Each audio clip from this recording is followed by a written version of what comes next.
अनकहे जज्बात। मैं हूं आपकी होस्ट रसिका। नमस्कार प्यारे श्रोताओं, मैं हूं आपकी होस्ट रसिका और आप सुन रहे हैं अनकहे जज्बात, वो शो जहां हम आपके दिलों के सबसे कोमल एहसासों को शायरी के माध्यम से बयां करते हैं। हर एपिसोड में हम आपको मिलवाते हैं उर्दू और हिंदी शायरी के उन शायरों से जिनकी रचनाएं हमारे दिल को छू जाती है। आज हम बात करेंगे एक ऐसे शायर की जिनकी शायरी ने मोहब्बत, जुदाई और इंसानी रिश्ते को नए आयाम दिए हैं। हम बात कर रहे हैं शायरी की दुनिया के सितारे बशीर बद्र की। बशीर बद्र की शायरी में मोहब्बत का जादू तो है ही, साथ ही जिंदगी के तजुर्बात की गहराई भी है। उनकी शायरी सीधी, सच्ची और दिल से निकली हुई लगती है। उनके अल्फाज हमारी भावनाओं को आवाज़ देते हैं और दिल के तार छेड़ देते हैं।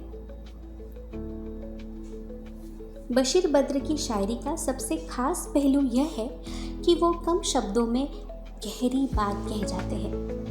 आइए आज की इस शायरी की महफिल की शुरुआत करते हैं बशीर बद्र साहब के एक बेहद मशहूर शेर से, जो मोहब्बत के एहसास को बहुत ही खूबसूरती से बयां करता है।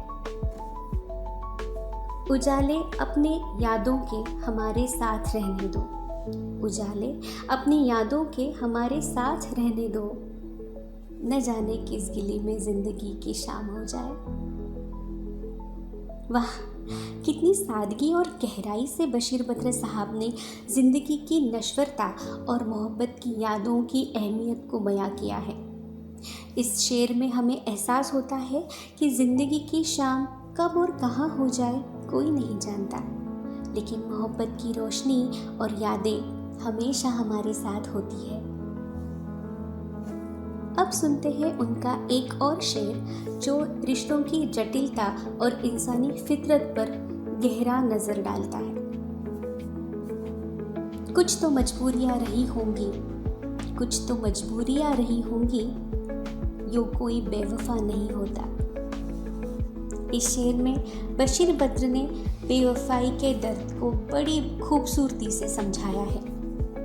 वो कहते हैं कि हर बेवफाई के पीछे कोई ना कोई मजबूरी छिपी होती है। यह शेर हमें रिश्ते में सहानुभूति और समझ की अहमियत सिखाता है। आइए अब सुनते हैं उनका और एक शेर जो मोहब्बत और जादुई जुदाई के दर्द को बयां करता है। कभी यूं भी आ मेरी आँख में कि मेरी नज़र को खबर ना हो, कभी यूं भी आ मेरी आँख में कि मेरी नज़र को खबर ना हो, मुझे एक रात नवाज दे मगर उसके बाद सहर ना हो। इस शेर में बशीर बद्र ने इश्क के उस लम्हे की तड़प को बयां किया है जब चाहत होती है कि वो पल हमेशा के लिए ठहर जाए, मोहब्बत की वो रात इतनी हसीन हो कि सुबह की कोई चाहत ही ना रहे। यह शेर इश्क के सच्चे और गहरे जज्बातों को बहुत खूबसूरती से व्यक्त करता है। तो दोस्तों, आज का यह खूबसूरत सफ़र यही समाप्त होता है। बशीर बद्र की शायरी ने हमें मोहब्बत के नए नए रंग और ज़िंदगी की तख्त सच्चाइयों से रूबरू कराया। उनकी शायरी हमारे रिश्ते की बारीकियों को समझने और महसूस करने का मौका देती है। अगले एपिसोड में हम फिर मिलेंगे एक और बेहतरीन शायर की अनकही भावनाओं के साथ। तब तक के लिए मैं रसिका आपसे विदा लेती हूँ। सुनते रहिए अनकहे जज्बात, जहाँ दिल की बातें हम दिल से करते हैं।